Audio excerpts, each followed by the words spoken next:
दोस्तों, अगर आप किसी से पूछेंगे कि क्रिकेट की दुनिया में इंडिया पाकिस्तान के मैच के बाद दूसरा सबसे बड़ा इवेंट क्या है, तो वह कहेगा कि इंग्लैंड और ऑस्ट्रेलिया के बीच होने वाली एशेज सीरीज, जिसका इतिहास 100 साल से भी ज़्यादा पुराना है और जिस पर न जाने क्रिकेट की कितनी कहानियां बसती हैं। पर क्या आपने कभी सोचा है कि एशेज को एशेज ही क्यों कहा जाता है?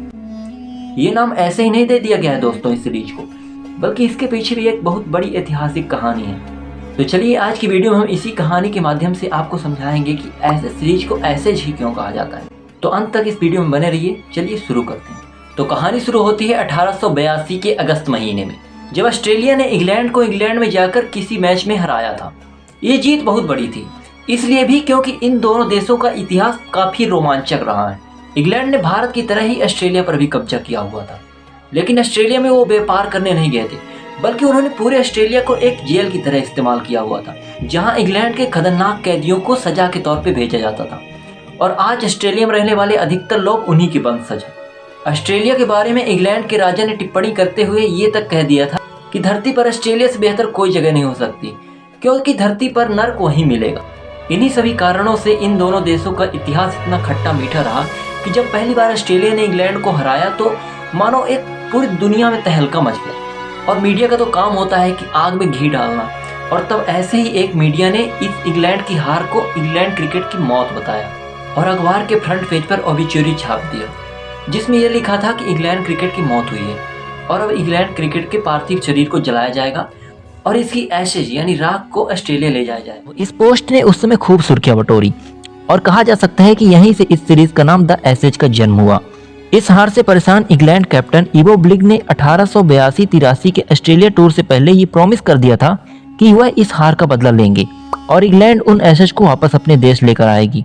उन्होंने इस टूर के पहले अपने स्टेटमेंट को कई बार दोहराया था और ऑस्ट्रेलियन मीडिया ने भी इसे हाईलाइट किया। ओवल में हुई हार के 3 हफ्ते बाद इंग्लिश टीम ऑस्ट्रेलिया पहुंची। दोस्तों, इस सीरीज में 3 मैच खेले जाने थे। सीरीज के पहले मैच में ऑस्ट्रेलिया ने अपनी बढ़त बनाई थी, लेकिन अगले 2 मैचेस को जीतते हुए इंग्लैंड ने सीरीज अपने नाम की। इस जीत के बाद कहा जाता है कि सबने यह एक्सेप्ट कर लिया था कि इंग्लैंड ने एशेज को रिगेन कर लिया है। दोस्तों, 1882 की क्रिसमस ईव में एक अनोखी घटना हुई। कहा जाता है कि रूपर्ट वुड स्टेट विक्टोरिया में हो रहे एक सोशल मैच के दौरान ब्लिक को एक मेलबर्न लेडीज ग्रुप द्वारा एक टेराकोटा अर्न गिफ्ट में दिया गया, जिसे रेड एंड गोल्ड वेलवेट के बैग में रखा गया था। कहा जाता है कि इस अर्न में सीरीज के 3rd मैच के बेल्स को जलाकर कलेक्ट किए गए एशेज भरे हुए थे और इस ग्रुप को फ्लोरेंस मॉर्फी नामक एक महिला लीड कर रही थी, जो कि इंग्लिश कैप्टन इवो ब्लिग की फ्यूचर वाइफ भी बनी। इस इंसिडेंट के अगले 43 साल तक ये अर्न ब्लिग फैमिली के साथ रहा।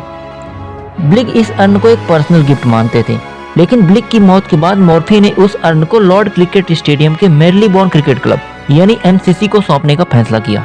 दोस्तों, 1890s के ट्रिमेंडस पब्लिक इंटरेस्ट को देखते हुए इंग्लैंड क्रिकेट बोर्ड और क्रिकेट ऑस्ट्रेलिया ने हर 2 साल बाद एक टेस्ट सीरीज खेलने का निर्णय लिया, जिसे अब फॉर्मली द एशेज के नाम से जाना जाएगा।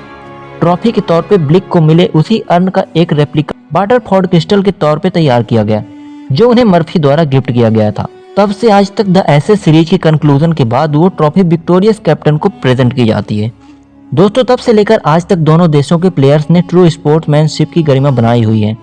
आज भी द एशेज सीरीज क्रिकेट के one of the most fiercest cricket rivalry में से एक मानी जाती है। तो ये थी दोस्तों कहानी द एशेज की।